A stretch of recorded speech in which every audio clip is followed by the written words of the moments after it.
Em 13 de fevereiro de 2008, um Bombardier Cu-200 da companhia americana Go Airlines voava de Honolulu para Hilo, no Havaí, com 45 passageiros a bordo. Quando o avião ultrapassou o aeroporto de destino e continuou voando sem responder às chamadas do controle de tráfego por mais de 20 minutos, os controladores acionaram protocolo de emergência. Caças militares foram preparados para a interceptação. E então, finalmente, o avião respondeu. Os dois pilotos haviam adormecido simultaneamente em pleno voo de cruzeiro. Ambos, ao mesmo tempo. A caixa preta registrou os sons do cockpit durante aquele período de silêncio. O que os investigadores ouviram nos headphones foi inequívoco. Ronco. Em 2008, num avião comercial, com passageiros a bordo voando sobre o Oceano Pacífico. Este episódio aborda um problema que a aviação conhece em detalhe há décadas, que caixas pretas ao redor do mundo documentaram repetidamente e que companhias aéreas em vários países administraram durante anos como risco aceitável de operação em vez de emergência de segurança que exigia solução imediata. Nos próximos 19 minutos, vamos percorrer 10 casos em que a fadiga de tripulação foi causa direta ou contribuinte determinante de acidentes e incidentes, com as consequências humanas e regulatórias de cada um. Começamos em 25 de janeiro de 1990, com o Avianca Voo 52, um Boeing 707 em rota de Bogotá para Nova York. A tripulação havia operado múltiplos segmentos naquele dia e estava em serviço há mais de 11 horas, quando iniciou a aproximação para o aeroporto John F. Kennedy. O voo havia sido colocado em espera pelo controle de Nova York por mais de 1 hora, devido a tráfego intenso, consumindo combustível. A tripulação comunicou ao controle que o combustível estava baixo, mas não declarou emergência de combustível de forma explícita e assertiva, o que teria forçado prioridade imediata de pouso. Os investigadores identificaram que a comunicação inadequada de emergência era consistente com o estado cognitivo deteriorado de uma tripulação em estado avançado de fadiga. Quando o avião foi finalmente liberado para pouso, o combustível era insuficiente para completar a aproximação. Os 4 motores falharam em sequência por falta de combustível. 73 mortos dos 158 a bordo. A investigação identificou a fadiga como fator que comprometeu a tomada de decisão da tripulação, especialmente a decisão de não declarar emergência formal de combustível em momento em que essa declaração ainda poderia ter salvado o voo. Avançamos para o fim da mesma década e um acidente americano que colocou a fadiga no centro do debate regulatório de forma mais direta.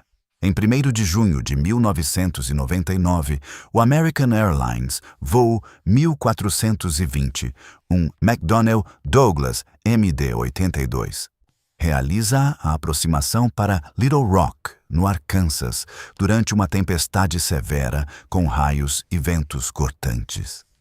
O capitão havia trabalhado por mais de 13 horas e tinha menos de 7 horas de descanso na noite anterior. A tripulação decidiu continuar a aproximação em condições meteorológicas que estavam no limite dos critérios operacionais. O MD-82 saiu da pista no pouso, colidiu com estruturas de sinalização e pegou fogo. 11 mortos de 145 a bordo. A investigação do Conselho Nacional de Segurança dos Transportes americano identificou a fadiga do capitão como fator contribuinte para a decisão de continuar a aproximação em condições que um piloto em pleno estado cognitivo poderia ter avaliado diferentemente. O American 1420 foi um dos casos que os investigadores americanos incluíram no dossiê que eventualmente fundamentou a revisão das regras de jornada de pilotos nos Estados Unidos. O próximo caso nos transporta para a Flórida e um acidente de 2004 que revelou uma categoria específica de risco de fadiga que até então recebia menos atenção que a fadiga em longos voos. A fadiga acumulada em operações de curta distância com múltiplos pousos por dia. Em 13º de outubro de 2004, o Pinnacle Airlines, voo 3701, um Bombardier CRJ-200, é operado em voo de reposicionamento sem passageiros de Little Rock para Minneapolis. Os 2 pilotos, fora de serviço regular e operando o voo de reposicionamento com menor supervisão formal, subiram o avião além do teto operacional, certificado para o CRJ-200, atingindo 41 mil pés, altitude para a qual o avião não havia sido certificado. Ambos os motores entraram em flambagem, uma condição em que o fluxo de ar pelo motor é interrompido, e não puderam ser religados porque a temperatura dos motores havia caído abaixo do mínimo de operação. Os pilotos tentaram pouso de emergência em Jefferson City, no Missouri, e o avião colidiu com casas residenciais. Os 2 pilotos morreram. A investigação identificou que a decisão de escalar além do teto certificado foi precedida por comportamento de cockpit consistente com julgamento deteriorado, incluindo comentários nas gravações que sugeriam subestimação do risco e superconfiança nas próprias capacidades, padrões cognitivos documentados na literatura científica sobre privação de sono. Chegamos a 2005 e um dos casos mais letais desta lista, ocorrido sobre a Venezuela. Em 16º de agosto de 2005, o West Caribbean Airways voou 708, um McDonnell Douglas MD-82, realiza voo charter de Panamá para Martinica com 160 pessoas a bordo. A tripulação estava em serviço há mais de 12 horas, quando o avião perdeu velocidade e entrou em stall em altitude de cruzeiro sobre a Venezuela. O capitão havia pilotado o trecho de ida e estava em seu 2º segmento do dia. Os dados do gravador mostraram que a tripulação não reconheceu os sinais de perda de sustentação com a velocidade que seria esperada de pilotos em pleno estado cognitivo. 160 mortos. Todos. A investigação colombiana e venezuelana identificou a fadiga combinada com procedimentos inadequados de gerenciamento de combustível como fatores contribuintes. O West Caribbean 708 foi o caso que mais diretamente motivou autoridades de aviação na América Latina a revisar as regulamentações de jornada de pilotos em operações charter, categoria de voo que historicamente operava com menor fiscalização de horas de serviço do que operações regulares. 4 acidentes com fadiga como fator central, 4 regiões geográficas, 4 décadas consecutivas. O padrão é inconfundível e os dados são documentados. Se este episódio está revelando para você a dimensão real de um risco que a indústria conhece há décadas, deixa o teu like agora. Este canal existe para trazer análise que vai além do noticiário e conecta cada acidente individual ao sistema maior em que ele acontece. Inscreve-se e ativa as notificações. E comenta aqui embaixo. Você sabia que caixas pretas de acidentes reais registraram sons de ronco de pilotos em pleno voo? Qual desses casos te impactou mais até agora? Voltamos aos Estados Unidos e ao caso que mais completamente transformou a regulamentação de jornada de pilotos americanos. Em 12 de fevereiro de 2009, o Colgan Air voo 3407, um Bombardier Q-400, realiza a aproximação para Buffalo, em Nova York, quando o avião entra em stall a baixa altitude e mergulha numa casa residencial em Clarence Center. 50 mortos. A investigação revelou que o capitão Marvin Renslow havia dormido na sala dos tripulantes do aeroporto de Newark na noite anterior ao voo, incapaz de se deslocar para casa e voltar a tempo. A copilota Rebecca Shaw havia viajado de Seattle para Newark de avião, sem dormir adequadamente para trabalhar no voo. O capitão havia sido reprovado em verificações de proficiência múltiplas vezes durante sua carreira e a companhia aérea não havia divulgado esse histórico adequadamente para contratantes subsequentes. Durante a aproximação, o avião acionou o aviso de velocidade reduzida e o capitão reagiu puxando o manche para cima, exatamente o oposto do procedimento correto para a situação. Um erro de recuperação de stall que pilotos com treinamento adequado e estado cognitivo pleno raramente cometem. A copilota acompanhou o movimento errado do capitão, em vez de corrigir. A investigação identificou múltiplas falhas simultâneas. Fadiga, treinamento insuficiente, cultura corporativa que priorizava a contenção de custos sobre qualidade de pessoal e ausência de verificação cruzada efetiva entre os membros da tripulação. O Colgan 3407 foi o catalisador direto da regra 117 da Administração Federal de Aviação, implementada em 2013, que estabeleceu limites mais rígidos de horas de serviço, exigiu períodos mínimos de descanso mais longos e tornou obrigatório que as companhias aéreas considerassem o tempo de deslocamento do piloto até o aeroporto como parte do período de serviço. O próximo caso nos leva ao outro lado do mundo e a uma tragédia que demonstra que o problema da fadiga não é exclusivo da aviação americana ou europeia.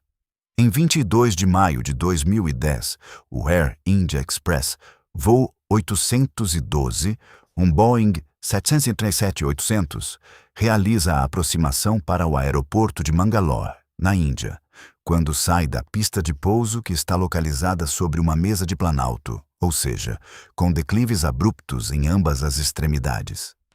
O avião ultrapassou o ponto de toque, não conseguiu parar dentro da pista e caiu pela encosta. 158 mortos de 166 a bordo. A investigação identificou que o capitão havia dormido durante a fase de cruzeiro do voo, o que é permitido em certos protocolos, mas continuou num estado de sonolência residual, durante a fase crítica de aproximação e pouso. Os dados do gravador mostraram respostas atrasadas e decisões inconsistentes com o padrão esperado de um piloto experiente. O Air India Express 812 foi o acidente que forçou a Diretoria-Geral de Aviação Civil da Índia a revisar seus protocolos de monitoramento de fadiga em operações de longa distância com escalas únicas, um perfil de operação comum nas rotas indianas para o Oriente Médio. Chegamos a 2 casos americanos que formam um par revelador sobre como o problema se manifesta de formas diferentes. O primeiro é o Northwest Airlines, voo 188, de outubro de 2009. Um Airbus A320 voava de San Diego para Minneapolis, quando os 2 pilotos perderam a consciência situacional e ultrapassaram o destino em mais de 150 quilômetros antes de perceber o erro. Os controladores tentaram contato por mais de 1 hora, sem sucesso. Quando os pilotos finalmente responderam, afirmaram estar discutindo novos procedimentos de trabalho nos seus computadores pessoais.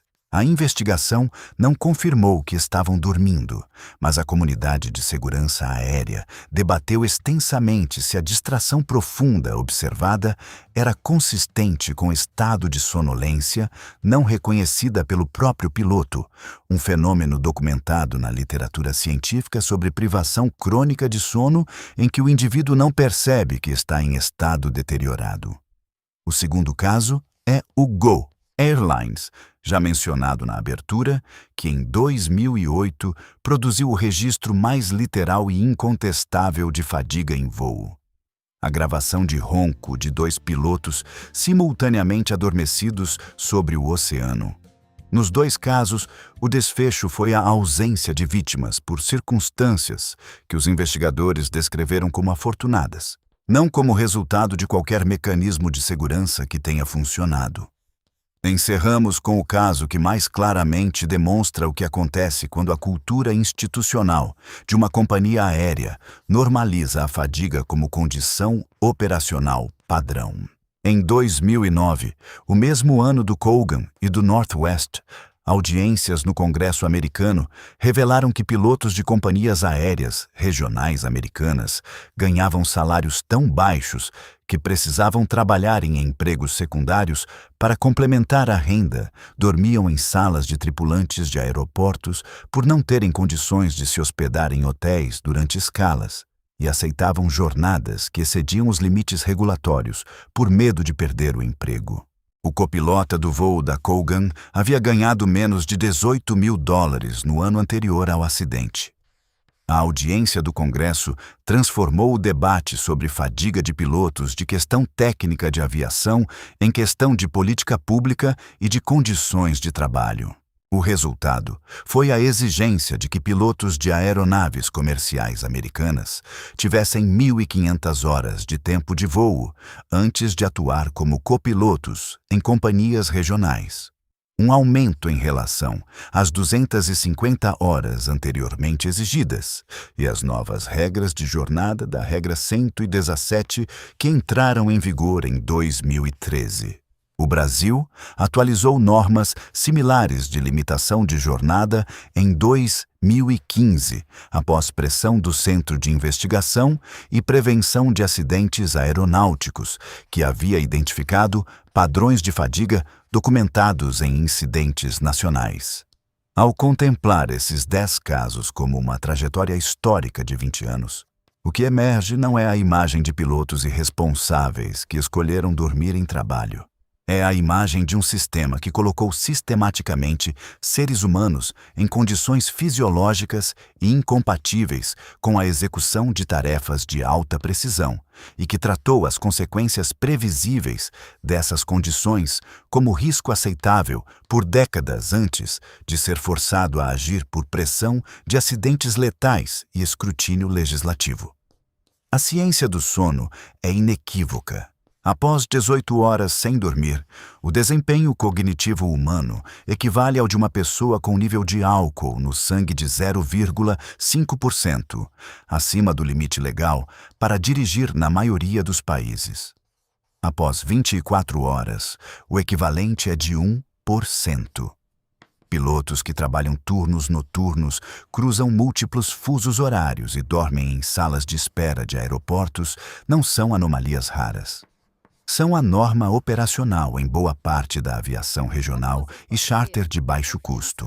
A lição prática deste episódio é que quando um sistema depende exclusivamente da força de vontade individual para compensar condições institucionais que criam risco, o sistema já falhou.